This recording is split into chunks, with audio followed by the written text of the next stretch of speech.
Welcome to eClass IAS academy. So Indian polity இந்த கிளாஸ்ல வந்து நம்ம பார்லிமெண்ட்டை பற்றி டிஸ்கஸ் பண்ணிட்டு வரோம். ஸோ தொடர்ந்து கிளாஸஸ்ல டிஸ்கஸ் பண்ணிட்டு வரோம். லாஸ்ட் கிளாஸோட கண்டினியூஷனா இந்த கிளாஸ்ல பார்லிமெண்ட்ல இருந்து என்ன பார்க்கலாம் அப்படின்னா,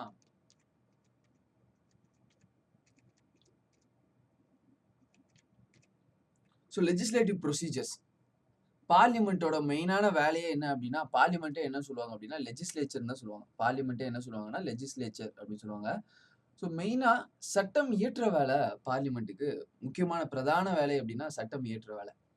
இப்போ பார்லிமெண்ட்டுக்கு இருக்கக்கூடிய சட்டம் இயற்ற வேலை அப்படின்னா அந்த மசோதாக்கள் வந்துடும். பில்ஸ் மசோதாக்கள் டிஸ்கஸ் பண்ணப்படும், டிபேட் பண்ணப்படும். அதில் ஏதாச்சும் அமெண்ட்மெண்ட் இருந்துச்சுன்னா அது செய்யப்படும், ஓட்டு எடுக்கப்படும். அதுக்கப்புறம் அது சட்டமாக மாற்றப்படும். பிரசிடென்ட் கிட்ட போவோம், பிரசிடென்ட் சைன் போட்டவொடனே சட்டமாக மாற்றப்படும். இதெல்லாம் தான் நம்ம பார்த்தோம். நம்ம இந்த பில்ஸ் நிறைய இடங்கள்ல பார்த்தோம். இப்போ இந்த கிளாஸ்ல நம்ம இந்த பில்ஸ், டைப்ஸ் ஆஃப் பில்ஸ் அது எல்லாத்தையும் பத்தி டீடைல்டா வந்து பார்த்துருவோம். அதுக்கு முன்னாடி பார்த்தீங்க அப்படின்னா வந்து பிரசிடென்ட் இந்த பில்ஸ் பிரசிடென்ட் கிட்ட போச்சுன்னா பிரசிடென்ட் அது என்னெல்லாம் பண்ணலாம் அதுக்கு தான் நம்ம பார்த்தோம் இல்லையா? பிரசிடென்ட்டோட ரத்து அதிகாரங்கள் வீட்டோ பவர்ஸ் கூட பார்த்தோம். பிரசிடென்ட் டிஸ்கஸ் பண்ணும்போதே பார்த்தோம். இப்போ ஒரு பில் வந்து எல்லாம் பாஸ் ஆகி பிரசிடென்ட் கிட்ட போச்சுன்னா பிரசிடென்ட்க்கு சில வீட்டோ பவர்ஸ் இருக்கு, ரத்து அதிகாரங்கள் இருக்கு. அதெல்லாம் தாண்டினாதான் அது வந்து ஒரு ஆக்டா வந்து மாற்றப்படும். அந்த ஆக்ட்ல ஏதாவது மாத்தணும், ஆல்ரெடி பாஸ் பண்ண ஒரு சட்டத்துல பில்லுல ஏதாவது விஷயங்கள் மாத்தணும் அப்படின்னா மறுபடியும் இந்த ப்ரொசீஜர்ஸ் எல்லாம் தாண்டி வரும். மறுபடியும் ஒரு ஹவுஸ்ல வந்து அது இனிஷியேட் பண்ணணும். சரிங்களா? இது லோயர் ஹவுஸா இருக்கட்டும், அப்பர் ஹவுஸா இருக்கட்டும் இனிஷியேட் பண்ணணும். அதுக்கப்புறம் மறுபடியும் மாற்றம் செய்யப்படணும். மறுபடியும் ஓட்டு எடுக்கப்படும். மறுபடியும் பிரசிடென்ட் கிட்ட போகும். மறுபடியும் பிரசிடென்ட் வந்து அவருக்கு வீட்டோ பவர்ஸ் இருக்கு. அந்த வீட்டோ பவர்ஸ்லாம் தாண்டி அவர் பாஸ் பண்ணார் அப்படின்னா, இது வந்து மறுபடியும் ஒரு சட்டமாக மாற்றப்படும். இப்ப இந்த கிளாஸ்ல வந்து அந்த லெஜிஸ்லேட்டிவ் ப்ரொசீஜர்ஸ் எப்படி பார்க்கறதுக்கு முன்னாடி பில்ஸ் மசோதாக்கள். மசோதால மொத்தம் 4 டைப்ஸ் ஆஃப் பில்ஸ் இருக்கு. 4 டைப்ஸ் ஆஃப் மசோதாஸ் வந்து குறிப்பிட்டிருக்காங்க. அதுல பார்த்தீங்க அப்படின்னா, ordinary bills, money bills, financial bills, constitutional amendment பில்னு ஒரு 4 பில் இருக்கு. சாதாரண மசோதா, பண மசோதா, நிதி மசோதா, அரசியலமைப்பு திருத்த மசோதா அப்படின்னு சொல்லிட்டு இந்த மசோதா பார்த்தீங்க அப்படின்னா, மொத்தம் ஒரு 4 டைப்ஸ் ஆஃப் மசோதா இருக்கு. இந்த 4 மசோதாவும் என்ன அப்படிங்கிறதும், இந்த 4 மசோதாக்குள்ள ப்ரொசீஜர்ஸ் என்ன அப்படிங்கிறதையும் நம்ம வந்து இந்த கிளாஸ்ல வந்து பார்க்கலாம். இப்போ ஃபர்ஸ்ட் வந்து ordinary bills. Majority of the bills வந்து பார்லிமெண்ட்ல பாஸ் ஆகுது அப்படின்னா, அது வந்து ஆர்டினரி பில். ஒரு சாதாரண மசோதா. சாதாரண மசோதா ஃபார் எக்ஸாம்பிள்க்கு ஒரு டிராஃபிக் சரிங்களா? டிராஃபிக் சிக்னல்ல வந்து இனிமேல் வயலேட் பண்ணா, ஃபைன் வந்து ரூ. 1000 இருந்து ரூ. 10,000 இன்கிரீஸ் ஆகுது. இத வந்து சும்மா அப்படி இம்ப்ளிமெண்ட் பண்ணிற முடியாது. ஒரு சட்டம் மூலியமா தான் கொண்டு வர முடியும். ஹெல்மெட் அப்படிங்கிறது ரெட் கலர் ஹெல்மெட் தான் போடணும். அப்படிங்கிற ஒரு சட்டம் வருதுன்னா, அது ஒரு சட்டம் மூலியமா தான் கொண்டு வரணும். சும்மா எல்லாத்தையுமே எக்ஸிக்யூட்டிவா பண்ண முடியாது. சிலது எக்ஸிக்யூட்டிவா பண்ணலாம். ஆனா மேக்ஸிமம் பார்த்தீங்க அப்படின்னா, ஒரு பில் மூலியமா, ஒரு சட்டம் மூலியமா தான் இத வந்து ஏற்றணும். ஏன் அப்படின்னா, சட்டம் மூலியமா ஏற்றுனாங்க அப்படின்னா, அதுக்கு உண்டான டிபேட்டும், டிஸ்கஷனும் பார்லிமெண்ட்ல நடக்கும். பார்லிமெண்ட்ல இருக்கிறவங்க யாரு? நம்மளோட பிரதிநிதிகள் இல்லையா? நம்ம எலக்ட் பண்ணவங்க. இப்ப அவங்கலாம் சேர்ந்து ஒண்ணு விடுறாங்க அப்படின்னா, அது மக்களால் ஏற்றுக்கொள்ளப்பட்டதா இருக்கும். சும்மா ஒன் ஹேண்டா வந்து இனிமேலு ரூ. 10,000லேருந்து ரூ. 20,000 ஃபைனு. இனிமேலு ரெட் கலர் ஹெல்மெட் தான் போடணும். இந்த மாரிலாம் வந்து ஒரு ஆர்பிட்ரரியா வந்து கவர்ன்மெண்ட் பண்ணக்கூடாது அப்படிங்கிறதுக்காக, இந்த சட்டம் இயற்றும் முறை வந்து அமல்ல வந்து இருக்கு. இந்த லெஜிஸ்லேட்டிவ் ப்ரொசீஜர்ல 4 பில்ல டிஸ்கஸ் பண்ணாலே மேக்ஸிமம் இது வந்து புரிஞ்சிரும். மசோதாக்கள் அப்படிங்கும்போது, ஃபர்ஸ்ட் வந்து சாதாரண மசோதா. பண மசோதா தவிர இருக்கக்கூடிய சட்டங்கள். எனி அதர் மேட்டர் அதர் தென் பினான்சியல் சப்ஜெக்ட்ஸ். ஃபினான்ஸ் இல்லாம, காசு சம்மந்தப்பட்ட இல்லாம ஏதாவது பத்தி நீங்க ஒரு லா கிரியேட் பண்றீங்க அப்படின்னா, அது வந்து ஒரு ஆர்டினரி பில்ல தான் வரும். ஃபார் எக்ஸாம்பிள்க்கு இப்ப விமனோட ஏஜ வந்து அ 18லருந்து 21 உயர்த்துறாங்க இல்லையா? விமனோட ஏஜ 18லருந்து 21 ஏத்துறாங்க. இது ஒரு சட்டம் மூலியமா தானே இயற்ற முடியும். இதுக்கு ஒரு பில்ல வந்து பார்லிமெண்ட்ல பாஸ் பண்றாங்க. இது ஒரு சாதாரண மசோதா தான். இது வந்து ஆர்டினரி பில். இந்த பில் பணம் சம்மந்தமா எதுவுமே கிடையாது. இந்த பில் கான்ஸ்டிடியூஷனல் அமெண்ட்மென்ட் பண்ற மாரி எந்த விஷயமும் கிடையாது. கான்ஸ்டிடியூஷன்ல குறிப்பிடவே இல்ல. கண்டிப்பா 18 வயசுல இருக்க பெண்கள் தான் கல்யாணம் பண்ணணும். 21 வயசுல தான் ஆண்கள் கல்யாணம் பண்ணணும். கான்ஸ்டிடியூஷன்ல குறிப்பிடல. சட்டங்கள் மூலியமா தான் குறிப்பிட்டிருக்காங்க. Child prohibition act, child marriage act இந்த மாரி சில சட்டங்கள்ல தான் என்ன பண்ணியிருக்காங்க அப்படின்னா, இந்த ஏஜ வந்து குறிப்பிட்டிருக்காங்க. அப்படிங்கும்போது சிம்பிளா சாதாரணமா ஒரு பில், ஒரு மசோதாவ வந்து லெஜிஸ்லேச்சர்ல வந்து தீர்மானம் ஐ மீன் இனிஷியேட் பண்ணாலே போதும். அத என்ன பண்ணிடலாம், ஒரு சட்டமா மாத்திடலாம். இப்போ ordinary bills any matter other than financial subject அதோட டெஃபினிஷன். ஃபினான்ஷியல் சப்ஜெக்ட்டுக்கு தவிர இருக்கிறது ஆர்டினரி பில்ஸ். இன்னும் ஒண்ணு சேர்த்துக்கலாம். Any matter other than financial subject other than constitutional amendment. அரசியல் சட்ட திருத்தம் பண்ற மாரி ஏதாவது விஷயங்கள் இருந்துச்சு அப்படின்னா, அதுவும் ஆர்டினரி பில் ஆறாது. அதுக்குன்னு தனியா கான்ஸ்டிடியூஷனல் அமெண்ட்மென்ட் பில் இருக்கு. அரசியலமைப்பின் விதிகளின் திருத்தத்துடன் தொடர்புடையவை. Amendment of the provisions of the constitution. கான்ஸ்டிடியூஷன்ல இருக்கக்கூடிய ஏதாவது ப்ரொவிஷன்ஸை நீங்க அமெண்ட் பண்றீங்க அப்படின்னா, அது வந்து கான்ஸ்டிடியூஷனல் அமெண்ட்மென்ட் பில். ஃபார் எக்ஸாம்பிள்க்கு இடபிள்யூஎஸ்க்கு 10% ரிசர்வேஷன் கொண்டு வந்திருக்கோம். இல்லையா? 10% ரிசர்வேஷன் கொண்டு வந்திருக்கோம். ஜிஎஸ்டி அப்படிங்கிற ஒரு விஷயத்த புதுசா கொண்டு வந்திருக்கோம். இதெல்லாம் பார்த்தீங்கன்னா, கான்ஸ்டிடியூஷனல் அமெண்ட்மென்ட் 101வது கான்ஸ்டிடியூஷனல் அமெண்ட்மென்ட். இது 103வது கான்ஸ்டிடியூஷனல் அமெண்ட்மென்ட். இந்த மாரி கான்ஸ்டிடியூஷனல் அமெண்ட்மென்ட் அப்படிங்கிறது வந்து அரசியல் சட்ட புத்தகம் இருக்கு இல்லையா? இவ்வளவு நேரம் நம்ம படிச்ச அந்த புத்தகம், ஆர்டிகல்ஸ். அந்த சரத்துல ஏதாவது விஷயம் சேஞ்ச் பண்றீங்க, ஆட் பண்றீங்க, ரிப்பீல் பண்றீங்க, இல்ல எக்ஸ்ட்ராவா ஏதாவது குடுக்குறீங்க அப்படின்னா வந்து இந்த கான்ஸ்டிடியூஷனல் அமெண்ட்மென்ட் அப்படிங்கிறது பண்ணணும். இப்போ கான்ஸ்டிடியூஷனல் அமெண்ட்மென்ட் அப்படிங்கிறது 4வது பில். 2வது பார்த்தீங்க அப்படின்னா, மனி பில், ஃபினான்ஸ் பில். 2மே பணம் சம்பந்தப்பட்டது. அப்ப 2க்கும் என்ன டிஃபரன்ஸ் இருக்கு? Money bill, financial bill. Money bills ரொம்ப இம்பார்ட்டன்ட்டான பண மசோதா தொடர்பான விஷயங்கள். பணம் தொடர்பான விஷயங்கள். அது எப்படி டிஃபைன் பண்ணலாம் அப்படின்னா, ஆர்டிக்கிள் 110 சரிங்களா? 110.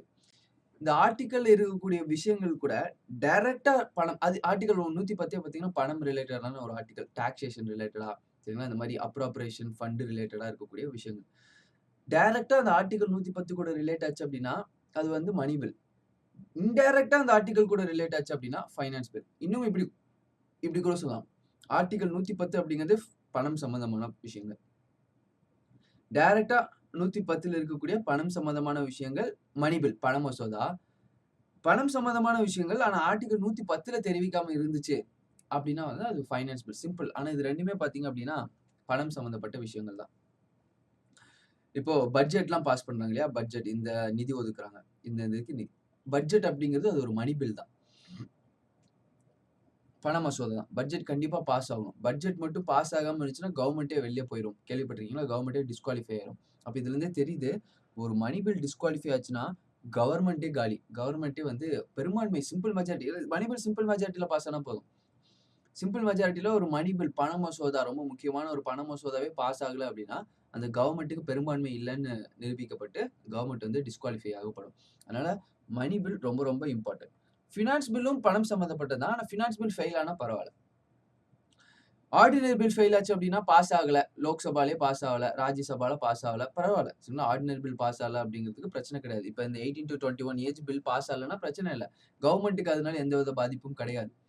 ஆனா மனி பில் பாஸ் ஆகல அப்படின்னா கவர்ன்மென்ட் டீஸ்டபிலைஸ் ஆயிரும். ஃபினான்ஸ் பில் பாஸ் ஆகல அப்படின்னாலும் பிரச்சனை இல்ல. கான்ஸ்டிடியூஷன் அமெண்ட்மென்ட் பில் பாஸ் ஆகலன்னா பிரச்சனை இல்ல. கான்ஸ்டிடியூஷன் அமெண்ட்மென்ட் பில் பாஸ் ஆகலனாலும் பிரச்சனை இல்ல. கவர்ன்மென்ட்க்கு எந்த விதமான பாதிப்பும் இருக்காது. இந்த 3 பில்லும் பாஸ் பண்றது ஓரளவுக்கு ஈஸி. ஏன் அப்படின்னா சிம்பிள் மெஜாரிட்டில பாஸ் பண்ணிடலாம். சாதாரண பெரும்பான்மையில பாஸ் பண்ணிடலாம். சிம்பிள் மெஜாரிட்டினா ஒண்ணும் இல்ல. நான் இங்க அத பத்தி சிம்பிளா சொல்றேன். அதுக்கப்புறம் பார்த்தீங்க அப்படின்னா, டீட்டெயிலாவும் நான் உங்களுக்கு ஸ்லைடு வரும்போதும் குறிப்பிடுறேன். சரிங்களா? மொத்தம் வந்து இந்த மாரி பில்ஸ் வந்து ஒரு இடத்துல இருந்து இன்னொரு இடத்துக்கு பாஸ் ஆகுறதுக்கு வந்து பெரும்பான்மையை நிரூபிக்கணும். ஈஸி தானே. இப்போ ஒரு கிளாஸ்ல வந்து 50 பேர் இருக்கீங்க. இப்ப ஏதோ ஒரு விஷயத்த கொண்டு வரேன். இப்ப இந்த கிளாஸ்ல வந்து இந்த 50 பேர் இருக்கீங்க. இனிமேல் இனிமேல் பார்த்தீங்க அப்படின்னா, கிளாஸ் வந்து கரெக்ட்டா 10 மணிக்கு வந்து வந்துரணும். 10 மணிக்கு வந்து கிளாஸ் வந்து ஸ்டார்ட் ஆயிரும். இது வந்து ஒரு லா மாரி, இது ஒரு ரூல் மாரி கொண்டு வரேன். அப்ப நெறைய பேர் வந்து 50 பேரும் டிஸ்கஸ் பண்றேன். டீச்சர் இருக்காரு. 50 பேர் கூட டிஸ்கஸ் பண்றாங்க. சில பேர் சொல்றாங்க, "சார் 10 மணி வேணாம். 10:30 மணி வச்சுக்கலாம்." சில பேர் 10:30 வேணாம், 10 வேணாம் 9:30க்கு வச்சுக்கலாம். டிஸ்கஸ் பண்ணணும். இந்த மாரி தான் பில்ஸ் வந்து டிபேட் பண்ணப்படும். 18லருந்து 21 வேணாமே, 18லருந்து 20 வச்சுக்கலாமே. 18லருந்து 21 எதுக்கு பெண்களுக்கு மட்டும் மாத்தணும்? ஆ ஆண்களோட 21 வயச 18ஆ குறைச்சுருவோமே. அந்த மாரிலாம் நெறைய டிபேட்ஸ் வந்து பண்ணலாம். பண்ண பின்னாடி கடைசியில இவங்களோ, அவங்களோ ஒருத்தர் கடைசியில என்ன பண்றாங்கன்னா, 50 பேத்துல 25 பேர் அதான பாதி 50% 25 பேர் ஒத்துக்கிட்டீங்க. 10 மணிக்கு வரக்கு ஒத்துக்கிட்டீங்க அப்டின்னா, திஸ் இஸ் பாஸ்ட். கண்டிப்பா 50 பேரும் 10 மணிக்கு வரணும் அப்டிங்கிற ஒரு ரூல வந்து போட்டரலாம். இதான ஜனநாயகம், மெஜாரிட்டி, டெமோக்ரசி. இதே தான் நம்ம இதுலயும் ஃபாலோ பண்றாங்க. ஆனா, சில விஷயங்கள் கஷ்டமா இருக்கணும். ஃபார் எக்ஸாம்பிள் கான்ஸ்டிடியூஷன அமெண்ட்மென்ட் பண்றது சும்மா சிம்பிள் மெஜாரிட்டில சாதாரணமா அமெண்ட் பண்ணிட்டு போயிறக்கூடாது. அது கஷ்டமா இருக்கணும். அமெண்ட் பண்றதுக்கு கொஞ்சம் நெறைய பேர் வந்து ஓகே சொல்லணும் இல்லையா? இப்ப அந்த மாரி கான்ஸ்டிடியூஷன் அமெண்ட்மென்ட்ங்கிறது கொஞ்சம் டஃப். இது 3ம் ஈஸி. சிம்பிள் மெஜாரிட்டில பண்ணிடலாம். அப்போ இங்க இந்த இடத்துல தேவையானது வந்து சாதாரண பெரும்பான்மை. Simple majority. சிம்பிள் மெஜாரிட்டி அப்டின்னா ஒண்ணும் இல்ல. Present and voting. 50% and above present and voting. அவ்வளோதான் சிம்பிள். 50%க்கு மேல. இப்போ 545 பேரு லோக்சபா. 545 பேரும் வந்து அட்டெண்ட் பண்ண மாட்டாங்க. கண்டிப்பா பார்த்தீங்க அப்படின்னா, கொஞ்சம் பேர் லீவ் போடுவாங்க. சரி அன்னைக்கு வந்து லோக்சபால 400 பேர் தான் இருக்காங்க. 400 பேர் தான் இருக்காங்க. 400 பேத்துல 200 பேர் சொன்னா போதும். Simple majority pass. சிம்பிள் இதான் சாதாரண பெரும்பான்மை. பிரசன்ட் எவ்வளோ பேர் இருக்காங்க? அவங்கதுல 50%க்கு மேல இருந்துச்சு. அதான் 200. 200 பேர் ஓகே சொன்னா போதும். இந்த பில்ல வந்து பாஸ் பண்ணிடலாம். 18லருந்து 21 வயசு இருக்காங்க இல்லையா? ஏஜ் இன்கிரீஸ் பண்ணணும் அப்படிங்கிற மாரி பில்ல வந்து பாஸ் பண்ணிடலாம். இதான் வந்து சிம்பிள் மெஜாரிட்டி. இன்னொன்னு அப்சல்யூட் மெஜாரிட்டி. அறுதி பெரும்பான்மை அப்படிங்குவாங்க. அப்சல்யூட் மெஜாரிட்டி அப்படின்னா, இது என்ன அப்படின்னா வந்து 545 பேர் இருக்காங்க இல்லையா? 545ல 50% எவ்வளோ? Divided by 2. 272 பேர் okay. At any point of time 200 பேர் 400 பேர் வந்தாலும் சரி, 272 பேர் ஓகே சொல்லணும். 400 பேர் வந்தாலும் 272 பேர் ஓகே சொல்லணும். இதான் வந்து அப்சல்யூட் மெஜாரிட்டி. அந்த சீட்டோட வேக்கன்சி, சீட்டோட ஆப்சென்ட் இதெல்லாம் கணக்குல வச்சுக்கக்கூடாது. 545 டோட்டல் சீட்ல 50%க்கு மேல ஓகே சொல்லணும். இதான் அப்சல்யூட் மெஜாரிட்டி. அப்சல்யூட் மெஜாரிட்டி எங்க யூஸ் ஆச்சு? நல்லா பார்த்தீங்கன்னா தெரியும். அப்சல்யூட் மெஜாரிட்டி வந்து வைஸ் பிரசிடென்ட்ட ராஜ்யசபால ரிமூவ் பண்ணணும்னு சொல்லிட்டு ஒரு ரெசல்யூஷன் பாஸ் பண்ணாங்க அப்படின்னா, அது வந்து அப்சல்யூட் மெஜாரிட்டில தான் பாஸ் பண்ணப்படணும். அப்சல்யூட் மெஜாரிட்டி நெறைய இடங்கள்ல வராது. சில இடங்கள்ல தான் வரும். சரிங்களா? அப்ப அப்சல்யூட் மெஜாரிட்டி. இதான் வந்து அப்சல்யூட் மெஜாரிட்டி. இன்னொரு மெஜாரிட்டி இருக்கு. இன்னொரு மெஜாரிட்டி என்ன அப்படின்னா வந்து ஸ்பெஷல் மெஜாரிட்டி. இன்னொரு மெஜாரிட்டி வந்து ஸ்பெஷல் மெஜாரிட்டி.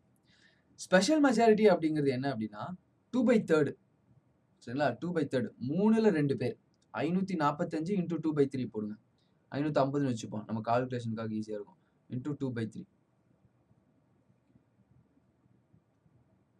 நான் மேத்ஸ்ல கொஞ்சம் வீக்கு. அதனால கொஞ்சம் ஸ்லோவா இருக்கும். 183 இன்டு 2. இப்போ 180 இன்டு 2 வச்சுப்போம். ஈஸியா இருக்கும். 360 மெம்பர்ஸ். 550 பேத்துல 360 மெம்பர்ஸ் 360 பேர் ஓகே சொன்னா தான் பாஸ் பண்ண முடியும். இப்ப 200 எங்க இருக்கு? 267 72 எங்க இருக்கு? 360 360 பேர் ஓகே சொல்லணும்னா கொஞ்சம் கஷ்டம் தானே. அதுதான் கான்ஸ்டிடியூஷனல் அமெண்ட்மென்ட்க்கு வச்சிருக்காங்க. சிம்பிள் முடிஞ்சா? நான் திரும்ப சொல்றேன். Ordinary bill, money bill, finance bill, constitutional amendment bill 4 bill இருக்கு. இதுல ஃபர்ஸ்ட் 3 பில்லும் பாஸ் பண்றது ஈஸி. சிம்பிள் மெஜாரிட்டில பாஸ் பண்ணிடலாம். ஆனா லாஸ்ட்டா ஒரு பில் இருக்கு பார்த்தீங்களா? அது கஷ்டம். ஸ்பெஷல் மெஜாரிட்டில தான் பாஸ் பண்ண முடியும். இப்போ ஸ்பெஷல் மெஜாரிட்டில பாஸ் பண்ண மாரி ஏன் வச்சிருக்காங்கன்னா, அது கொஞ்சம் கஷ்டம். கான்ஸ்டிடியூஷன இஷ்டத்துக்கு அமெண்ட் பண்ணவே கூடாது இல்லையா? இவ்ளோ பேரு 360 பேர் 545, 550 பேத்துல 360 பேர் ஓகே சொன்னா தான் அத வந்து மாத்துற மாரி வச்சிருக்காங்க. இதான் வந்து கான்ஸ்டிடியூஷனல் அமெண்ட்மென்ட் பில். இதே ordinary bill, money bill, finance பில்லுக்கெல்லாம் வந்து சிம்பிள் மெஜாரிட்டி போதும். சாதாரண பெரும்பான்மை நிரூபித்தாலே போதும். Present and voting. சில இடங்கள்ல இந்த அப்சல்யூட் மெஜாரிட்டி அப்படிங்கிறது வரும். ஃபார் எக்ஸாம்பிள்க்கு வைஸ் பிரசிடென்ட் ரிமூவ் பண்றதுக்கு அப்சல்யூட் மெஜாரிட்டின்னு வரும். அப்சல்யூட் மெஜாரிட்டி அறுதி பெரும்பான்மை அப்படிங்கிறது மொத்த சீட்ல 50%. இது வந்து present and voting simple majority. இந்த 2 விஷயம் புரிஞ்சிருக்கும்னு நினைக்கிறேன். நீங்க படிக்கும்போது இதெல்லாம் நம்ம கிளாஸ்ல பார்க்கிறது எல்லாமே பார்த்தீங்க அப்படின்னா 30 to 40% உங்களுக்கு வந்து படிக்கிறதுக்கு எப்படி படிக்கணும், சில விஷயங்கள் புரியறதுக்காக தான். மத்தபடி நீங்க எடுத்து புக்க எடுத்து படிக்கணும். இப்போ புக் எடுத்து படிக்கும்போது சில பேத்துக்கு டவுட்ஸ் வரலாம். சார் சில இடங்கள்ல வந்து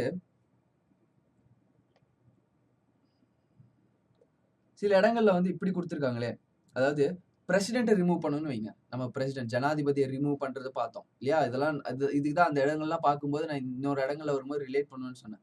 ஜனாதிபதிய ரிமூவ் பண்றது. பிரசிடென்ட்ட ரிமூவ் பண்றதுக்கு இம்பீச்மென்ட் ஆஃப் பிரசிடென்ட் சொல்லுவாங்க. ஏன் பிரசிடென்ட்க்கு மட்டும் இம்பீச்மென்ட் சொல்றாங்க? அவர் ஒரு உயர்ந்த பதவியில இருக்காரு. எல்லாத்தையும் ரிமூவல்ன்னு சொல்லிடலாம். பிரசிடென்ட்க்குன்னு ரிமூவல்ன்னு சொன்னா எல்லாத்தையும் ஈக்குவலான மாரி இருக்கும். பிரசிடென்ட் ஒரு உயர்ந்த ஆள் இல்லையா? அதனால இம்பீச்மென்ட் ஆஃப் பிரசிடென்ட் அப்படின்னு சொல்லுவாங்க. இப்ப பிரசிடென்ட் இம்பீச் பண்றதுக்கு என்ன பண்ணணும்? லோக்சபா ஆர் ராஜ்யசபா 2 ஹவுஸ்ல யாரோ ஒருத்தர் இனிஷியேட் பண்ணணும். இனிஷியேட் பண்றதுக்கு முன்னாடி 14 நாள் நோட்டீஸ் குடுக்கணும். இனிஷியேட் பண்ணதுக்கு அப்புறம் அப்சல்யூட் பிளஸ் ஸ்பெஷல் மெஜாரிட்டின்னு சொல்லுவாங்க. இவர ரிமூவ் பண்றதுக்கு அப்சல்யூட் பிளஸ் ஸ்பெஷல் மெஜாரிட்டி வேணும். 2 ஹவுஸ்லயுமே வேணும்.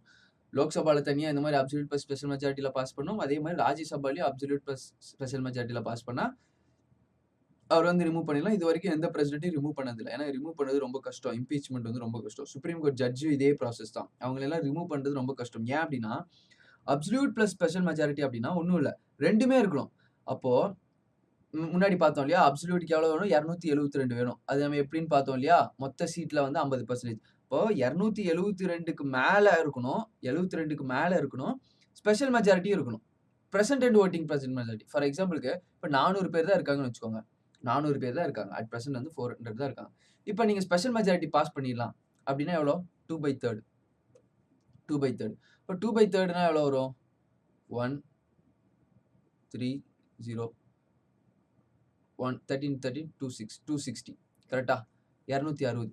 இப்போ பிரசிடென்ட்ட ரிமூவ் பண்ணணும்னு ஆயிப்போச்சு. பிரசிடென்ட்ட ரிமூவ் பண்றோம். ஸ்பெஷல் மெஜாரிட்டில ரிமூவ் பண்ணலாம் அப்படின்னா, 400 பேர் தான் இன்னைக்கு வந்திருக்காங்க. மீதி எல்லாம் ஆப்சென்ட் ஆயிட்டானுங்க. இல்லாட்டி வேற எங்கேயோ போயிட்டாங்க. வேற எம்பிஸ் எங்கேயோ போயிட்டாங்கன்னு வச்சுக்கோங்க. இப்போ ஸ்பெஷல் மெஜாரிட்டி அப்படின்னா என்னது? 400ல 2/3 260. அப்ப 260 பேர் ஓகே சொன்னா அவர ரிமூவ் பண்ணிடலாமா அப்படின்னா கிடையாது. 260 பேரும் ஓகே சொல்லணும். கூடவே அப்சல்யூட் மெஜாரிட்டி இருக்கான்னு பார்க்கணும். அப்சல்யூட் மெஜாரிட்டி கணக்கு 272. அப்ப கண்டிப்பா 272 பேர் ஓகே சொல்லணும். 272 பேத்துக்கு மேல பிரசன்ட் வோட்டிங் அதுல 2/3. நல்லா புரிஞ்சிருக்கும்னு நினைக்கிறேன். இன்னொரு திரும்ப சொல்றேன். கன்ஃப்யூஸ் ஆகாம நல்லா தெளிவா பார்த்துக்கோங்க. அப்சல்யூட் மெஜாரிட்டியும் பூர்த்தி பண்ணியிருக்கணும். ஸ்பெஷல் மெஜாரிட்டியும் பூர்த்தி பண்ணணும். இது 2ம் பூர்த்தி பண்ணாதான் பிரசிடென்ட், ஜட்ஜ் இந்த மாதிரி ஆட்கள வந்து ரிமூவ் பண்ண முடியும். அப்போ நீங்க படிக்கும்போது இது உங்களுக்கு கன்ஃப்யூஸ்டா வரும். ஸ்பெஷல் தானே தனியா படிச்சோம். அப்சல்யூட் தனியா படிச்சது. 2மே சேர்ந்து வருது அப்படின்னா 2மே இருக்கணும். அப்சல்யூட் மெஜாரிட்டி கண்டிப்பா இருக்கணும். 50%க்கு மேல ஸ்ட்ரென்த் இருக்கணும். அப்புறம் அன்னைக்கு வந்தவங்களோட 2/3 எவ்வளோன்னு பார்க்கணும். இதுல 2/3 கம்மி தான். இல்லையா? 2/3 கம்மி தான். அப்சல்யூட் மெஜாரிட்டி இங்க அதிகம். அதுக்காக தான் இந்த கேட்ச் வச்சிருக்காங்க. அதனால at any point of time 272 மெம்பர்ஸ்க்கு மேல ஓகே சொல்லணும். அப்பதான் அப்சல்யூட் மெஜாரிட்டி ஓகே ஆகும். அதுக்கப்புறம் அன்னைக்குன்னு பார்த்து 400 பேர் இல்ல. அன்னைக்குன்னு பார்த்து 500 பேர் வந்துட்டாங்கன்னு வைங்க. அன்னைக்குன்னு பார்த்து 500 பேர் வந்துட்டாங்க. 500 × 2/3. அப்ப பாருங்க. அப்ப எவ்வளவு வருது? 1, 2, 6, 2, 6. 166 × 2, 165 × 2 போட்டுக்கோங்க. 10, 150, 300, 330 பேர். 330 பேர். இப்ப தெரியுதா? இப்ப 330 பேர் ஓகே சொல்லணும். ஏன்னா இந்த 330 பேர் ஓகே சொன்னாங்கன்னா இந்த கணக்கு வந்துருச்சு. அப்சல்யூட் மெஜாரிட்டி கணக்கும் வந்துருச்சு. உள்ளேயே 270 பேர் வந்துருச்சு. அப்ப எல்லாத்துக்கும் புரிஞ்சிருக்கும்னு நினைக்கிறேன். இதுதான் வந்து அப்சல்யூட் பிளஸ் ஸ்பெஷல் மெஜாரிட்டி. சரி, இன்னும் சில இடங்கள்ல படிக்கிறீங்க. சரிங்களா? இன்னும் சில இடங்கள்ல படிக்கிறீங்க. அந்த இடங்கள்ல வந்து ஃபார் எக்ஸாம்பிள்க்கு வந்து ஸ்பீக்கர ரிமூவ் பண்ணணும். நம்மளோட ஸ்பீக்கர் இருக்கா இல்லையா? சபாநாயகர். சபாநாயகர ரிமூவ் பண்றதுக்கு எஃபெக்டிவ் மெஜாரிட்டின்னு ஒரு விஷயம் வரும். எஃபெக்டிவ் மெஜாரிட்டி இது வேற எங்கேயுமே வராது. சபாநாயகர் ரிமூவ் பண்றதுக்கு மட்டும் எஃபெக்டிவ் மெஜாரிட்டி வரும். ஸோ எஃபெக்டிவ் மெஜாரிட்டி ஒண்ணும் இல்ல. அதுவும் பார்த்தீங்க அப்படின்னா சிம்பிள் மெஜாரிட்டி தான். 50% அண்ட் அபோவ் தான். சரிங்களா? அதுல சில சில சில சில ப்ரொவிஷன்ஸ் வந்து எக்ஸ்ட்ராவா வரும். ஃபார் எக்ஸாம்பிள்க்கு வந்து எஃபெக்டிவ் மெஜாரிட்டி அப்படின்னா உங்கள கன்ஃப்யூஸ் பண்ண வேணாம்னு பார்க்குறேன். ஆனா தெரிஞ்சுக்கிறது நல்ல விஷயம் தான். எஃபெக்டிவ் மெஜாரிட்டி வேற எங்கேயுமே வராது. ஸ்பீக்கர் சபாநாயகர ரிமூவ் பண்றதுக்கு எஃபெக்டிவ் மெஜாரிட்டி வேணும். சிம்பிள் மெஜாரிட்டி பார்த்துட்டோம். அப்சல்யூட் மெஜாரிட்டி பார்த்தோம். ஸ்பெஷல் மெஜாரிட்டியும் பார்த்துட்டோம். அப்சல்யூட் பிளஸ் ஸ்பெஷல் மெஜாரிட்டியும் பார்த்துட்டோம். சரிங்களா? தமிழ்ல சொல்லலையேன்னு பார்க்காதீங்க. சாதாரண பெரும்பான்மை ஆர்டினரி. அப்சல்யூட் அப்படின்னா அறுதி பெரும்பான்மை. ஸ்பெஷல் அப்படின்னா வந்து சிறப்பு பெரும்பான்மை. அவ்வளவுதான் 3 இன்னொன்னு புதுசா எஃபெக்டிவ் மெஜாரிட்டின்னு ஒண்ணு இருக்கு. வேற எங்கேயுமே நீங்க பார்க்க முடியாது. ஸ்பீக்கர ரிமூவ் பண்றதுக்கு மட்டும் எஃபெக்டிவ் மெஜாரிட்டி. இது என்ன அப்படின்னா, நம்ம சாதாரணமா அப்சல்யூட் மெஜாரிட்டி இருக்கு பார்த்தீங்களா? அப்சல்யூட் மெஜாரிட்டி அப்படிங்கிறது 545 பேர். கரெக்ட்டா? 545ல 50% வந்து எவ்வளோ அப்படிங்கிறத கண்டுபிடிப்போம். 1/2 போட்டா. ஆனா 552ல 50% எவ்வளோ? அதுதான் எஃபெக்டிவ் மெஜாரிட்டி. எதுக்கு 552 வச்சிருக்காங்க? கான்ஸ்டிடியூஷன் நம்மளுக்கு எவ்வளோ சீட் குடுத்திருக்கு? 552 சீட் குடுத்திருக்கு. கரெக்ட்டா பார்த்தோம் இல்லையா? 552 சீட்ல நம்ம 545 தான் யூஸ் பண்றோம். அப்ப அந்த மாரி கான்ஸ்டிடியூஷன் மொத்தமா எவ்வளோ சீட் குடுத்திருக்கோ, அதுல 50% அண்ட் அபோவ் கண்டுபிடிச்சா எஃபெக்டிவ் மெஜாரிட்டி. எஃபெக்டிவ் மெஜாரிட்டி வேற எங்கேயும் வராது. ரொம்ப கன்ஃப்யூஸ் பண்ணிக்க வேண்டாம். இந்த 3 மெஜாரிட்டி தெரிஞ்சா போதும். எஃபெக்டிவ் மெஜாரிட்டி லாஸ்ட்டா படிச்சுக்கோங்க. அதுக்கப்புறம். இது படிக்கும்போதே எல்லாத்தையும் படிச்சீங்கன்னா கன்ஃப்யூஸ் ஆயிருவீங்க. ஸோ இவ்வளவுதான் சிம்பிள். இப்ப இதுதான் வந்து ordinary bill, money bill, finance bill, constitutional amendment bill. இப்போ ஆர்டினரி பில் பாஸ் ஆறதுக்கான ப்ரொசீஜர பார்ப்போம். அதுக்கப்புறம் money bill, finance bill, constitutional amendment bill இருக்கக்கூடிய வித்தியாசங்கள் வந்து பார்ப்போம். ஃபர்ஸ்ட் வந்து ஆர்டினரி பில். சாதாரண மசோதா எடுத்துப்போம். எக்ஸாம்பிள்க்கு வந்து 18லேருந்து 21 வயசு இன்கிரீஸ் பண்றாங்க. இது ஒரு சாதாரண மசோதா தான். ஃபைன வந்து ரூ. 1000லேருந்து ரூ. 10,000 வரைக்கும் இன்கிரீஸ் பண்றாங்க. இது ஒரு சாதாரண மசோதா தான். இந்த ஆர்டினரி பில்ல வந்து பாஸ் பண்றது எப்படி அப்படின்னா, எவ்ரி ஆர்டினரி பில் ஒவ்வொரு சாதாரண மசோதாவும் 5 நிலைகளை கடந்து செல்ல வேண்டும். ஒரு ஆர்டினரி பில்லும் ஒரு 5 ஸ்டேஜ் வந்து கடந்து போணும். இவ்ளோ தூரம் டீட்டெயிலா வந்து எக்ஸாம்ஸ்ல கேட்க மாட்டாங்க. இன்னொரு இம்பார்ட்டன்ட்டான பாயிண்ட் இந்த இந்த இதெல்லாம் ஃபாலோ பண்ணணும்னு அவசியம் கிடையாது. இதெல்லாம் வந்து ஃபாலோ பண்ணணும்னு அவசியம் கிடையாது. 5 ரீடிங் போகணும்லாம் அவசியமே கிடையாது. ஒரே நாள்ல கூட பாஸ் பண்ணி விடுவாங்க. ஸோ பாஸ் பண்றத இப்ப ரீசென்ட்டா இருக்க என்டிஏ கவர்ன்மெண்ட்ல ஒரு லிஸ்ட் ஒண்ணு விட்டிருந்தாங்க. ஃபா ஃபா பாஸ் பண்றதுக்கும் சரி, ரிமூவ் பண்றதுக்கும் சரி, டீட்டெயில்டான டிஸ்கஷனும், டிபேட்டும் நடக்கணும். ஆனா பார்த்தீங்க அப்படின்னா, 4 செகண்ட்ல பில்ல பாஸ் பண்றாங்க. 4 செகண்ட்ல பில் பாஸ்டு. சரிங்களா? இந்த ஒரு டைம் ஓட்டிங்க பேலட் பேப்பர்ல போட்டு ஓட்டு போடுவாங்கன்னு நெனச்சுக்காதீங்க. ஸ்பீக்கர் இருப்பாரு. அப்படியே வாய்மொழியா கேட்பாரு. அப்பவே நெறைய பேர் ஓகே சொல்லி அப்படியே பாஸ் பண்ணிருவாரு. ஸ்பீக்கர் வந்து ரொம்ப கன்ஃப்யூஸ்டா இருந்தா மட்டும் தான் ஓட்டிங்க்கு போவாங்க. மத்தபடி இல்லாட்டினா வந்து கை தூக்க சொல்லிட்டு கைய வந்து எண்ணிட்டு அப்படியே வந்து பாஸ் பண்ணிருவாங்க. நம்ம டைம சேவ் பண்றதுக்கு தான். ஃபார்முலாஸ்லாம் இப்ப பார்த்தீங்களா, பெரிய ஒரு சர்ச்சைக்குள்ள ஒரு 3 ஃபார்ம் பில்லாம் பாஸ் பண்ணாங்க. பாஸ் பண்ணிட்டாங்க. அதுக்கப்புறம் அத ரிப்பீல் பண்றாங்க. ரிப்பீல் பண்றதுக்கு மொத்தமாவே எவ்வளோ நேரம் ஆச்சுன்னா, 16 செகண்ட் தான் ஆச்சு. ஸோ அவங்க வந்து ஒரு மாரி டெமோக்ராட்டிக்கா நடத்தாம ஜனநாயக நாடா வந்து இந்த மாரி லா பாஸ் பண்றதுக்கும், லாவ ரிப்பீல் பண்றதுக்கும் ஒரு டீட்டெயில்டான டிஸ்கஷன் நடக்கணும். பில்ல வந்து கமிட்டில ரெக்கமெண்ட் பண்ணணும். நெறைய கமிட்டீஸ் இருக்கு. அந்த கமிட்டிக்கு ரெக்கமெண்ட் பண்ணணும். பார்லிமென்ட்ல இருக்கக்கூடியவங்கலாம் எலக்டட் மெம்பர்ஸ். அவங்களுக்கு ஒரு எக்ஸ்பெர்டைஸ் கிடையாது. ஸோ அந்த கமிட்டிக்கு ரெக்கமெண்ட் பண்ணணும். கமிட்டில ஐஏஎஸ், ஐஎஃப்எஸ் ஆஃபீசர்லாம் இருப்பாங்க. சில எக்ஸ்பெர்ட்ஸ் இருப்பாங்க. எல்லாத்தையும் ஸ்க்ரூட்டனைஸ் பண்ணுவாங்க. அந்த மாரி ஒரு பில்லையும் கமிட்டில ரெக்கமெண்ட் பண்ணி தான் பாஸ் பண்ணணும். ஆனா சில கவர்ன்மெண்ட்ஸ் என்ன பண்றாங்கன்னா, ஹேஸ்டி மேனர் டக்குன்னு பாஸ் பண்ணிர்றாங்க. அதனால இதெல்லாம் ஃபாலோ பண்ணணும்னு அவசியம் கிடையாது. ஆனா இதெல்லாம் ஃபாலோ பண்ணணும்னு குறிப்பிட்டிருக்காங்க. ஆர்டினரி பில் வந்து 5 ஸ்டேஜ் போணும். ஸ்டேஜ்னா ஒண்ணும் இல்ல. ரீடிங் தான். First reading, second reading. ஒரு புக் எடுத்து இப்ப பாலிட்டி புக் எடுக்குறீங்க. ஸ்கூல் புக் ஆகட்டும், லட்சுமிகாந்த் புக் ஆகட்டும். லட்சுமிகாந்த் படிச்சா more or less very good. நீங்க குரூப் 1, குரூப் 2 லெவல்ல பிரிப்பேர் பண்ணீங்க அப்டின்னா, லட்சுமிகாந்த் எடுத்து படிச்சிருங்க. ஒண்ணும் தப்பு கிடையாது. இல்ல குரூப் 4 தான் படிக்கிறீங்க அப்டின்னா வந்து லட்சுமிகாந்த் அவ்ளோ தேவையில்ல. ஸ்கூல் புக்ஸ் மட்டும் படிச்சிருங்க போதும். இதே நீங்க குரூப் 1, குரூப் 2 கண்டிப்பா லட்சுமிகாந்த் வந்து ரீட் பண்ணிருங்க. ஏன்னா மெயின்ஸ்லயும் உங்களுக்கு வந்து பாலிட்டிய பத்தி டிஸ்கிரிப்டிவா எழுதணும். கரண்ட் அஃபேர்ஸோட கம்பேர் பண்ணி. அப்பனா கண்டிப்பா லட்சுமிகாந்த் வந்து படிச்சிருங்க. ஃபர்ஸ்ட் ரீடிங், செகண்ட் ரீடிங் புக்க படிக்கிற மாரி தான். First reading, second reading, third reading. இப்போ ஃபர்ஸ்ட் ஹவுஸ்ல வந்து இனிஷியேட் பண்றாங்க. இப்போ வந்து லோக்சபால ஒரு பில்ல கொண்டு வராங்க. இந்த பில்ல வந்து லோக்சபால கொண்டு வராங்க. First reading. ஃபர்ஸ்ட் ரீடிங் அப்படிங்கும்போது எல்லாத்துக்கும் அந்த புக்க வந்து அந்த பில்ல வந்து பிரிண்ட் அவுட் போட்டு எல்லா எம்பிக்கும் குடுத்துருவாங்க. இப்ப நெறையா பார்லிமெண்ட் வந்து டிஜிடைஸ் ஆயிருச்சு. நெறையா சட்டசபை வந்து டிஜிடைஸ் ஆயிருச்சு. இன்னும் பார்லிமெண்ட் வந்து டிஜிடைஸ் ஆகல. டிஜிட்டலாவும் குடுத்துருவாங்க. ஸோ நீங்க அத வந்து படிக்கலாம். 1 நாள், 2 நாள் டைம் குடுப்பாங்க. First reading. அடுத்து செகண்ட் ரீடிங். அடுத்து தேர்ட் ரீடிங். அதுக்கப்புறம் உங்க ஹவுஸ்ல இருந்து இன்னொரு ஹவுஸ்க்கு போகும். லோக்சபாலருந்து ராஜ்யசபாக்கோ, ராஜ்யசபாலருந்து லோக்சபாக்கோ போகும். அங்கேயும் இதே மாரி 3 ரீடிங். அதுக்கப்புறம் பிரசிடென்ட் கிட்ட சைன் வாங்க போகும். பிரசிடென்ட் சைன் பண்ணுவாரு. இதான் ப்ரொசீஜர். இந்த மாரி ஒரு பில்ல ஃபார்ம் பண்ணாங்க அப்டின்னா, கண்டிப்பா அதுல சர்ச்சைக்குரிய விஷயங்கள் எதுவும் இருக்காது. எதிர்ப்புகளும் இருக்காது. அதனால வந்து பில்ல இந்த மாரி தான் பாஸ் பண்ணணும் அப்டிங்கிறதும் கேட்டுட்டு இருக்காங்க. இப்போ ஃபர்ஸ்ட் ரீடிங் ஏதோ ஒரு house either house of the parliament லோக்சபாவாகட்டும், ராஜ்யசபாவாகட்டும். ஆர்டினரி பில் எந்த ஹவுஸ்ல வேணாலும் இன்ஜெக்ட் பண்ணலாம். இதெல்லாம் முக்கியமான விஷயங்கள் கேர்ஃபுல்லா பார்த்துக்கோங்க. ஆர்டினரி பில் எந்த ஹவுஸ்ல வேணாலும் போடலாம். எய்தர் ஹவுஸ் லோக்சபாலயும் இனிஷியேட் பண்ணலாம், ராஜ்யசபாலயும் இனிஷியேட் பண்ணலாம். ஏன் இத சொல்றேன் அப்டின்னா, சில பில்ஸ் இருக்கு. அந்த பில்ல லோக்சபால மட்டும் தான் பாஸ் பண்ண முடியும். லோக்சபால மட்டும் தான் இனிஷியேட் பண்ண முடியும். ஃபார் எக்ஸாம்பிளுக்கு மணி பில். அது பார்க்கும்போது சொல்றேன். இப்ப எவ்ரி ஆர்டினரி பில் அ அ இது ஃபர்ஸ்ட் ரீடிங் அப்படிங்கும்போது ஏதோ ஒரு ஹவுஸ்ல ஃபர்ஸ்ட் இம்ப்ளிமெண்ட் பண்றாங்க. மினிஸ்டர் இல்ல பிரைவேட் மெம்பர். பிரைவேட் மெம்பர்னா யாருங்க? தனி உறுப்பினர். பிரைவேட் மெம்பர் யாரா இருப்பாங்க பார்லிமென்ட்ல? எம்பி அல்லாத மெம்பரா பிரைவேட் மெம்பர்ன்னு சொல்லலாமா? பார்லிமென்ட்ல 545 நம்ம லோக்சபால எடுத்துப்போம். 545 எம்பி இருக்காங்க. எம்பிஸ் மட்டும் இருக்க மாட்டாங்க. சில ஆஃபீஸ் அசிஸ்டன்ட்ஸ் இருப்பாங்க. இல்லையா? கொஞ்சம் பேர் வேலை செய்றவங்க இருப்பாங்க. சில டைம் அட்டார்னி ஜெனரல் தலைமை வழக்கறிஞர் வந்து உட்கார்ந்திருப்பாரு. அவருக்கு வந்து உரிமை இருக்கு. அட்டார்னி ஜெனரல் வந்து உட்கார்ந்திருப்பாரு. சுப்ரீம் கோர்ட் ஜட்ஜ் வந்து உட்கார்ந்திருப்பாரு. அவருக்கும் உரிமை இருக்கு. வேணும்னா வந்து உட்காரலாம். சுப்ரீம் கோர்ட் ஜட்ஜ் எல்லாம் வந்து அவங்களுக்கெல்லாம் உரிமை இருக்கு. வேணும்னா வந்து உட்காரலாம். ஆனா, பிரைவேட் மெம்பர்ன்னு எத சொல்றாங்க அப்டின்னா, மினிஸ்டர் அல்லாதவர மட்டும் தான் பிரைவேட் மெம்பர்ன்னு சொல்றாங்க தவிர, எம்பி இல்ல. அவரு மெம்பர் ஆஃப் பார்லிமென்ட் இருக்கணும். மக்களோட பிரதிநிதி மட்டும் தான் பில்ல வந்து பாஸ் பண்ண முடியும். பில்லுல ஏதாவது பண்ணணும்னா, மக்களோட பிரதிநிதிக்கு மட்டும் தான் உரிமை இருக்கு. ஸோ எல்லாத்துக்கும்லாம் வந்து பண்ண முடியாது. இப்ப 545 பேத்துல பிரைவேட் மெம்பர்ன்னு யாரு சொல்றாங்கன்னா, மினிஸ்டர் அல்லாதவங்க. யாரு மினிஸ்டர் அல்லாதவங்க? ஸோ ஹோம் மினிஸ்டர் இருக்காரு. இல்லையா? அமித் ஷா இருக்காரு. அதே மாரி பினான்ஸ் மினிஸ்டர் இருக்காரு. நிர்மலா ஸ்ரீதாராமன் இருக்காங்க. இந்த மினிஸ்டர்ஸ் எல்லாம் குடுத்தாங்க அப்டின்னா, அது என்ன பில் அப்டின்னா, கவர்ன்மென்ட் பில்ன்னு சொல்லுவாங்க. கவர்ன்மென்ட் பில்லுன்னு சொல்லுவாங்க. அப்டி இல்லாட்டி மினிஸ்டர் பில்லுன்னு சொல்லுவாங்க. இல்லாட்டி அஃபிஷியல் பில்லுன்னு சொல்லுவாங்க. Official bill. இந்த மாரி பெயர்கள்லாம் சொல்றது என்ன அப்டின்னா, மினிஸ்டர்ஸ் கொண்டு வரது. ஆர்டினரி பில்ல வந்து சாதாரண மசோதாவ மினிஸ்டரும் கொண்டு வரலாம். பிரைவேட் மெம்பரும் கொண்டு வரலாம். டாக்டர் சசி தரூர் கொண்டு வரலாம். அவரு பார்த்தீங்கன்னா மினிஸ்டர் கிடையாது. Just member of Congress. அதுவும் அப்போசிஷன் பார்ட்டி மெம்பர். அவரு கொண்டு வரலாம். அதெல்லாம் தான் வந்து என்ன அப்டின்னா வந்து பிரைவேட் மெம்பர் பில் அப்டிங்கிறது. அப்போ பிரைவேட் மெம்பர் அப்டிங்கிறது மினிஸ்டர் அல்லாத ஒருத்தரும் ஆர்டினரி பில் கொண்டு வரலாம். இது ஏன் சொல்றேன் அப்டின்னா, சில பில் இருக்கு. மினிஸ்டர்ஸ் மட்டும் தான் கொண்டு வர முடியும். பிரைவேட் மெம்பர்ஸ் கொண்டு வர முடியாது. For எக்ஸாம்பிள்க்கு money bill. மணி பில்ல மினிஸ்டர் மட்டும் தான் கொண்டு வர முடியும். ஓகேங்களா? மேக்ஸிமம் அது பினான்ஸ் மினிஸ்டர் தான் கொண்டு வருவாரு.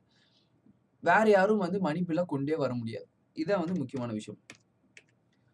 அடுத்தது வந்து leave of the house, title and objective, அதுக்கப்புறம் டிஸ்கஷன் இருக்காது. கொஞ்ச நாளைக்கு வந்து கேப் விட்டுருவாங்க. அதுக்கப்புறம் இந்தியாவோட கெசெட்ல வந்து பப்ளிஷ் பண்ணிருவாங்க. வெப்சைட்ல வந்து பப்ளிஷ் பண்ணிருவாங்க. யார் வேணா எப்போ வேணா பார்க்கலாம். ஸோ இதெல்லாம் தான் பில் பாஸ் பண்றதுக்கு உண்டான ப்ரொசீஜர்ஸ். அடுத்தது 2வது ரீடிங். அடுத்தது வந்து லாஸ்ட்டா வந்து ஜெனரல் டிஸ்கஷன் 2வது ரீடிங்ல நடக்கும். அதுக்கப்புறம் வந்து குழு நிலை கமிட்டி அறிவிச்சு, அந்த கமிட்டிக்கு அந்த பில்ல வந்து ரெஃபர் பண்ணுவாங்க. இதெல்லாம் கண்டிப்பா நடக்கணும்னு அவசியம் கிடையாது. நெறைய பில் நடக்கிறதே இல்ல. பார்லிமென்ட்ல ஒரு 100 பில் பாஸ் ஆகுது அப்டின்னா, கிட்டத்தட்ட பார்த்தீங்க அப்டின்னா, ஒரு 30 பில் 30% பில் தான் வந்து கமிட்டிக்கு போகுது. மீதி 70% பில் வந்து கமிட்டிக்கே போல. அந்த 70லயும் ஒரு 20% பில் டிஸ்கஷனே இல்லாம பாஸ் பண்ணப்படுது. ஸோ இதெல்லாம் தான் வந்து இப்ப நடந்துட்டு இருக்கு பார்லிமென்ட்ல. இதெல்லாம் கடைசி பார்லிமென்ட் டைம் முடிய போகுது. அப்போ டைம் ஆகுதே அப்படிங்கிற டக் டக்குன்னு பில்ல பாஸ் பண்ணி விட்டுருவாங்க. கடைசியா வந்து ஒரு கிளாஸ்ல டிஸ்கஸ் பண்ணி வோட்டிங் எடுப்பாங்க. அந்த வோட்டிங்ல தான் இந்த பில் வந்து சிம்பிள் மெஜாரிட்டியா, இந்த பில் வந்து ஸ்பெஷல் மெஜாரிட்டிக்கு உண்டானதா அப்படிங்கிறதெல்லாம் தீர்மானம் பண்ணி வோட்டிங் என்ன என்ன மெஜாரிட்டி வேணுமோ அந்த வோட்டிங் எடுத்து அத வந்து பாஸ் பண்ணுவாங்க. பாஸ் பண்ணது அதுக்கப்புறம் 3 ரீடிங் போயிடுச்சு அப்படின்னா, 3 ரீடிங்ல டிபேட்லாம் பண்ணக்கூடாது. அங்க அமெண்ட்மென்ட்ஸ் இருக்கக்கூடாது. வெறும் வோட்டிங் மட்டும் தான் பண்ணணும். வோட்டிங் பண்ண பின்னாடி அடுத்த ஹவுஸ்க்கு மாத்தி விட்டுறணும். அடுத்த ஹவுஸ்க்கு வந்த பின்னாடி அதே மாரி பில் பாஸ் ஆகும். அமெண்ட்மென்ட் ஏதாச்சும் இருந்துச்சுன்னா பண்ணிக்கலாம். பில்ல ரிஜெக்ட் பண்ணணும்னா பண்ணிக்கலாம். ஆக்ஷன் எதுவும் எடுக்கலனாலும் ஓகே. இப்ப சாதாரண பில் வருது. ஆர்டினரி பில் வருது. நீங்க எந்த ஆக்ஷனுமே எடுக்கல. சரிங்களா? ஒரு 3 மாசம் உங்களுக்கு டைம் இருக்கும். 6 மாசம். 6 மந்த்க்கு வந்து உங்களுக்கு டைம் இருக்கும். 6 மந்த் வரைக்கும் எந்த ஆக்ஷனுமே நீங்க எடுக்கல அப்படின்னா, அந்த பில் கேன்சல் ஆயிரும். ஏன்னா, லோக்சபா, ராஜ்யசபா 2 பேருமே அத பாஸ் பண்ணணும். ஆனா என்ன பண்ணுவாங்க அப்படின்னா, அதர் ஹவுஸ் அப்படிங்கிறது இப்போ ஒரு ஹவுஸ்லருந்து இன்னொரு ஹவுஸ்க்கு போகுது. எதுவுமே 6 மாசத்துக்கு எதுவுமே ஆக்ஷனே எடுக்கல. அப்பனா என்ன பண்ணுவாங்க அப்படின்னா, ஜாயிண்ட் சிட்டிங் கூப்பிடுவாங்க. ஜாயிண்ட் சிட்டிங் கூப்பிடுவாங்க. பிரஸ் ஸ்பீக்கர் வந்து என்ன பண்ணுவாரு அப்படின்னா, பிரசிடென்ட் கிட்ட ஜாயிண்ட் சிட்டிங் கேட்பாரு. இப்போ ஜாயிண்ட் சிட்டிங் அப்படிங்கிறது கூட்டுத்தொடர். லோக்சபா, ராஜ்யசபால இருக்கிற 2 பேருமே உட்காருவாங்க. 2 பேருமே உட்கார்ந்து சிம்பிள் மெஜாரிட்டில அத பாஸ் பண்ணுவாங்க. இதான் வந்து ஜாயிண்ட் சிட்டிங். கூட்டுத்தொடர் யார் ஹெட்டா இருப்பா? வைஸ் பிரசிடென்ட் இருக்க மாட்டாரு. ஸ்பீக்கர் தான் இருப்பாரு. இன்கேஸ் ஸ்பீக்கர் இல்ல அப்படின்னா, டெப்டி ஸ்பீக்கர் இருப்பாரு. இன்கேஸ் டெப்டி ஸ்பீக்கர் இல்ல அப்படின்னா, டெப்டி சேர்மேன் இருப்பாரு. வைஸ் பிரசிடென்ட்க்கு அங்க ஜாயிண்ட் சிட்டிங்ல வேலையே கிடையாது. டெட்லாக் ஆச்சு அப்படின்னா, ஜாயிண்ட் சிட்டிங் கூப்பிடுவாங்க. இவ்வளவுதான் simple. Assent of the president. கடைசியா பிரசிடென்ட்டோட அசென்ட்க்கு போகும். அசென்ட் பிரசிடென்ட்க்கு வந்து 3 ஆல்டர்னேட்டிவ் இருக்கு அப்படிங்கிறது வந்து அவரோட வீட்டோ பவர் ஒண்ணு. வீட்டோ பண்ணலாம். இல்லாட்டி என்ன பண்ணலாம்? அதுக்கு சைன் போட்டு குடுத்துறலாம். இல்லாட்டி என்ன பண்ணலாம்? அத வந்து ரிஜெக்ட் பண்ணலாம். இல்லாட்டி என்ன பண்ணலாம்னா, அத ரிட்டர்ன் பண்ணலாம். ஸோ ரிஜெக்ட், ரிட்டர்ன் எல்லாம் ஒரே இதுக்குள்ள வந்துரும். ஒருவேள அவர் ரிட்டர்ன் பண்ணிட்டாரு அப்படின்னா, ரிட்டர்ன் பண்ண பில்லு மறுபடியும் அவருக்கு திரும்ப வந்துச்சு அப்படின்னா, he is bound to sign. கண்டிப்பா வந்து சைன் போட்டு தான் ஆகணும். குடியரசுத் தலைவருக்கு வந்து 3 வழிகள். மசோதா, சட்டம், சட்ட புத்தகம். அசென்ட், அதுக்கப்புறம் பில், ஆக்ட், ஸ்டாட்யூட் புக்ல போட்டுருவாங்க. ஸ்டாட்யூட் புக்ல போட்டா அது வந்து சட்டமா மாற்றப்படும். ஸோ இதுதான் வந்து பில்ஸ் சம்மந்தமான விஷயங்கள். சரிங்களா? அதுவும் மெயினா ஆர்டினரி பில் சம்மந்தமான விஷயங்கள். இதுல இன்னொரு முக்கியமான விஷயம், மணி பில். சரிங்களா? மணி பில்லும் இதே மாரி தான். நம்ம பார்த்த அதே ரீடிங் ப்ரோசஸ்லாம் போகும். ஆனா மணி பில்ல தெரிஞ்சுக்க வேண்டிய ஒரு விஷயம் என்னது? மணி பில் வந்து மினிஸ்டர் மட்டும் தான் இனிஷியேட் பண்ண முடியும். மினிஸ்டர் மட்டும் தான் இனிஷியேட் பண்ண முடியும். மேக்ஸிமம் அது ஃபினான்ஸ் மினிஸ்டரா தான் இருப்பாரு. சாதாரண பிரைவேட் மெம்பர் மணி பில்ல பாஸ் பண்ண முடியாது. மணி பில் கண்டிப்பா பாஸ் ஆயிரணும். It is bound to pass. அது ஃபெயில் ஆச்சுன்னா கவர்ன்மென்ட்டே ஃபெயில் ஆன மாரி. ஏன்னா 50% கூட சப்போர்ட் இல்லாம இருக்காது கவர்ன்மென்ட். அப்ப கண்டிப்பா அது பாஸ் ஆயிரும். இன்னொன்னு மணி பில் பாஸ் ஆகுறதுக்கு பிரசிடென்ட்டோட பர்மிஷனோட தான் மணி பில்ல பாஸ் பண்ண முடியும். பிரசிடென்ட் கிட்ட முன்னாடியே பர்மிஷன் வாங்கிட்டு தான் மணி பில்ல பாஸ் பண்ண முடியும். ஓகேவா? அப்ப பிரசிடென்ட் பர்மிஷன் குடுக்கல அப்படின்னா பாஸ் பண்ண முடியாது. பிரசிடென்ட் கிட்ட பர்மிஷன் வாங்கிட்டு வர மணி பில்லுக்கு பிரசிடென்ட் என்ன பண்ணலாம் அப்படின்னா, அந்த பில்ல வந்து கடைசியா மணி பில் சரிங்களா? மணி பில்ல என்ன பண்ணலாம் அப்படின்னா, பிரசிடென்ட் வேணும்னா ரிஜெக்ட் பண்ணிக்கலாம். He is allow to reject. ஆனா ரிஜெக்ட் பண்ண மாட்டாரு. அவர்ட்ட தானே பர்மிஷன் வாங்கிட்டு வருது. அதனால பிரசிடென்ட் ரிஜெக்ட் பண்ண மாட்டாரு. ஆனா வேணும்னா ரிஜெக்ட் பண்ணிக்கலாம். ஆனா ரிட்டர்ன் மட்டும் பண்ணக்கூடாது. பிரசிடென்ட் ரிட்டர்ன் மட்டும் பண்ணக்கூடாது. ரிஜெக்ட் வேணும்னா பண்ணிக்கலாம். ஆனா பண்ண மாட்டாரு. அவரு ஆனா சைன் போட்டு கண்டிப்பா குடுத்துருவாரு. என்ன பண்ணுவாரு அப்படின்னா, கண்டிப்பா சைன் போட்டு குடுத்துருவாரு. ரிஜெக்ட் பண்ணலாம். ஆனா பண்ண மாட்டாரு. ரிட்டர்ன் பண்ண முடியாது. இதே மணி பில்ல ஆர்டினரி பில் சாதாரண மசோதா வருது அப்படின்னா, சைன் போடலாம், ரிட்டர்ன் பண்ணலாம், ரிஜெக்ட்டும் பண்ணலாம். அடுத்ததா பார்த்தீங்க அப்படின்னா, இப்போ ஒரு பில் வருது. மணி பில் வருது. மணி பில் வருது. இந்த பில் ஆர்டிகிள் 110 கூட ரிலேட் ஆனா அது மணி பில். ஆனா அது ஆர்டிகிள் 110 கூட ரிலேட் ஆயிருக்கா? இல்லையா? அப்படிங்கிறத யார் சொல்லுவா? அப்படின்னு கேட்டீங்கன்னா, ஸ்பீக்கர் தான் சொல்லுவாரு. ஸ்பீக்கர் தான் சொல்லுவாரு. ஸ்பீக்கர் தான் சொல்லுவாரு. இது வந்து மணி பில்லா இல்லையான்னு சொல்லிட்டு. இது மணி பில்லா இல்லையான்னு ஸ்பீக்கர் சொல்லுவார். ஸ்பீக்கரோட தான் ஃபைனல். ஸ்பீக்கர் என்ன சொல்றாரோ அத கேள்வி கேட்க முடியாது. எந்த கோர்ட்லயும் கேள்வி கேட்க முடியாது. யாரும் கேள்வி கேட்க முடியாது. ஸ்பீக்கர் நெனச்சாருன்னா, இது மணி பில்ன்னு சொல்லிருவாரு.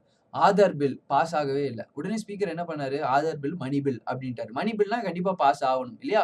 இப்ப பாஸ் ஆயிருச்சு. ஸோ அதனால ஸ்பீக்கரோட டிஸ்கிரிப்ஷன் தான் அது மணி பில்லா இல்லையா அப்படிங்கிறது பார்க்குறது.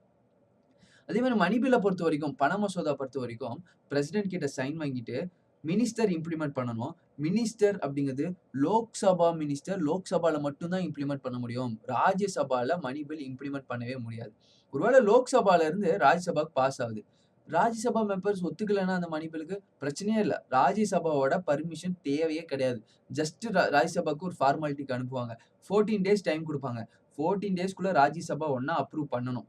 அப்ரூவ் பண்ணல அப்டின்னாலும் 14 டேஸ்க்கு அப்புறம் அவங்க அப்ரூவ் பண்ண மாரி லோக்சபா எடுத்துக்கும். அவங்க ஏதாவது ரெக்கமெண்ட் வேணா பண்ணலாம். ஏதாவது திருத்தம் வேணா சொல்லலாம். அந்த திருத்தத்தையும் லோக்சபா வேணும்னா அக்செப்ட் பண்ணலாம். இல்லாட்டி அக்செப்ட் பண்ண வேணாம். இதான் வந்து மணி பில்லுக்கும் லோக்சபாக்கு இருக்கக்கூடிய எக்ஸ்ட்ரார்டினரி பவர். மணி பில் அப்படிங்கிறது லோக்சபாக்கு மட்டும் தான் பவர். ராஜ்யசபாக்கு மணி பில்ல எந்த பவரும் கிடையாது. சரிங்களா? மணி பில், பண மசோதா, ஆர்டிகிள் 110 கூட ரிலேட் ஆனது. 110 கூட ரிலேட் ஆயிருக்கா இல்லையா அப்படிங்கிறதெல்லாம் யார் தீர்மானிப்பா அப்படின்னா, ஸ்பீக்கர் தான் தீர்மானிப்பாரு. ஒரு மணி பில் பிரசிடென்ட் கிட்ட பர்மிஷன் வாங்கிட்டு லோக்சபாக்கு வருது. லோக்சபால இருந்து மினிஸ்டர் மூலியமா தான் இம்ப்ளிமெண்ட் பண்ணப்படுது. கண்டிப்பா பாஸ் ஆயிரும். அது ஃபெயில் ஆச்சு அப்படின்னா கவர்ன்மெண்ட் வந்து டிஸ்குவாலிஃபை ஆயிரும். அது பாஸ் ஆச்சு அப்படின்னா அடுத்தது ராஜ்யசபாக்கு போகும். ராஜ்யசபால அத வந்து 14 நாள் டைம்க்குள்ள வேணும்னா அவங்க அக்செப்ட் பண்ணலாம். இல்லாட்டி அவங்க எதுவுமே பண்ணாம விட்டா 14 நாளுக்குள்ளயே அது பாஸ் ஆன மாரி தான் எடுத்துக்கொள்ளப்படும். அவங்க ஏதாவது ரெக்கமெண்டேஷன் வேணும்னா சொல்லலாம். அந்த ரெக்கமெண்டேஷனும் லோக்சபா வேணும்னா அக்செப்ட் பண்ணிக்கலாம். இல்லாட்டி அக்செப்ட் பண்ண வேணாம். அதுக்கப்புறம் அது பிரசிடென்ட் கிட்ட அனுப்புவாங்க. பிரசிடென்ட் அத வந்து ரிஜெக்ட் பண்ணணும்னா பண்ணலாம். ஆனா ரிஜெக்ட் பண்ண மாட்டாரு. ஆனா அவரு ரிட்டர்ன் மட்டும் பண்ணவே கூடாது. திருப்பி மட்டும் குடுக்கவே கூடாது. ரிட்டர்ன் மட்டும் பண்ணக்கூடாது. இதான் வந்து மணி பில். பினான்சியல் பில் அப்படிங்கிறதும் என்ன அப்படின்னா, மணி பில் மாரியே தான். அதுவும் பணம் சம்மந்தப்பட்டது தான். ஆனா பினான்ஸ் பில் அப்படிங்கிறது ஆர்டிகிள் 110ல இன்டைரக்ட்டா ரிலேட் ஆயிருக்கு. பினான்ஸ் பில் பாஸ் ஆகலன்னா பிரச்சனை இல்ல. பினான்ஸ் பில் யார் வேணாலும் பாஸ் பண்ணலாம். சரிங்களா? மினிஸ்டரும் பாஸ் பண்ணலாம். பிரைவேட் மெம்பரும் பாஸ் பண்ணலாம். ஆனா பினான்ஸ் பில் ஒரு லோக்சபால பிரசிடென்ட் கிட்டலாம் பர்மிஷன் வாங்கணும்னு அவசியம் கிடையாது. லோக்சபால விடுறாங்க. ஐ மீன் பாஸ் பண்றாங்க. லோக்சபாக்கு அப்புறம் ராஜ்யசபாக்கு போகுது. ராஜ்யசபால ஒரு வேள அவங்க ரிஜெக்ட்டும் பண்ணலாம், பாஸும் பண்ணலாம். சரிங்களா? அவங்க ரிஜெக்ட் பண்ணிட்டாங்க அப்டின்னா, பில் என்ன பண்ணுவாங்க? மறுபடியும் ஜாயிண்ட் சிட்டிங் கொண்டு வருவாங்க. ஜாயிண்ட் சிட்டிங்ல ரிஜெக்ட் ஆயிடுச்சுன்னா ரிஜெக்டட். பினான்ஸ் பில் அப்டிங்கிறது ஆர்டினரி பில் மாரியே தான். என்ன ஒரே ஒரு விஷயம், இது வந்து லோக்சபால மட்டும் தான் இம்ப்ளிமெண்ட் பண்ண முடியும். மணி பில் மாரியே தான். ஸ்டார்ட்டிங்ல இருந்து மணி பில் ப்ரொசீஜரே ஃபாலோ ஆகும். மினிஸ்டர், பிரைவேட் மெம்பர் யார் வேணாலும் இம்ப்ளிமெண்ட் பண்ணலாம். அடுத்தது constitutional amendment bill. Constitutional amendment bill ரொம்ப முக்கியம். கான்ஸ்டிடியூஷன் அமெண்ட்மென்ட் பில்லும் பார்த்தீங்க அப்டின்னா, ரொம்ப முக்கியமான பில். பிரசிடென்ட் கிட்ட பர்மிஷன் வாங்கணும்னு அவசியம் கிடையாது. பிரசிடென்ட் கிட்ட பர்மிஷன் வாங்காம சட்ட திருத்தம், அரசியல்ல வந்து சட்ட திருத்தம் வந்து கொண்டு வரலாம். கொண்டு வரது பிரைவேட் மெம்பராவும் இருக்கலாம், இல்ல கவர்ன்மென்ட் மெம்பராவும் இருக்கலாம். மினிஸ்டரும் இருக்கலாம், இல்ல யார் வேணா இருக்கலாம். லோக்சபாலயும் இம்ப்ளிமெண்ட் பண்ணலாம், ராஜ்யசபாலயும் இம்ப்ளிமெண்ட் பண்ணலாம். லோக்சபாலயும் இம்ப்ளிமெண்ட் பண்ணலாம், ராஜ்யசபாலயும் இம்ப்ளிமெண்ட் பண்ணலாம். எங்க வேணுமோ இம்ப்ளிமெண்ட் பண்ணிக்கலாம். ஆனா, ஒரு ஹவுஸ்லயும் எப்படி பாஸ் ஆகணும்? Special majority with absolute majority 2/3 அவ்ளோ பெரும்பான்மை வந்து பாஸ் ஆனா தான் அது வந்து பாஸ் பண்ணப்படும். ஒருவேள ஒரு ஹவுஸ்ல பாஸ் ஆகி இன்னொரு ஹவுஸ்ல பாஸ் ஆகல.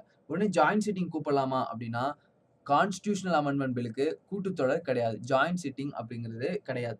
கான்ஸ்டிடியூஷனல் அமெண்ட்மென்ட் தனித்தனியா தான் பாஸ் ஆகணும். தனித்தனியா பாஸ் ஆகலன்னா ரிஜெக்டட் தான். கான்ஸ்டிடியூஷனல் அமெண்ட்மென்ட் தனித்தனியா தான் பாஸ் ஆகணும். தனித்தனியா பாஸ் ஆயிட்டு பிரசிடென்ட் கிட்ட போகுது. பிரசிடென்ட்க்கு இப்ப அங்க என்னலாம்னா, ஒண்ணா அவர் சைன் போடலாம். ஒண்ணா அவர் சைன் போடலாம். ரிஜெக்ட்டும் பண்ண முடியாது. அவருக்கு ரிஜெக்ட் பண்ற அனுமதி கிடையாது. வேணும்னா ரிட்டர்ன் பண்ணலாம்.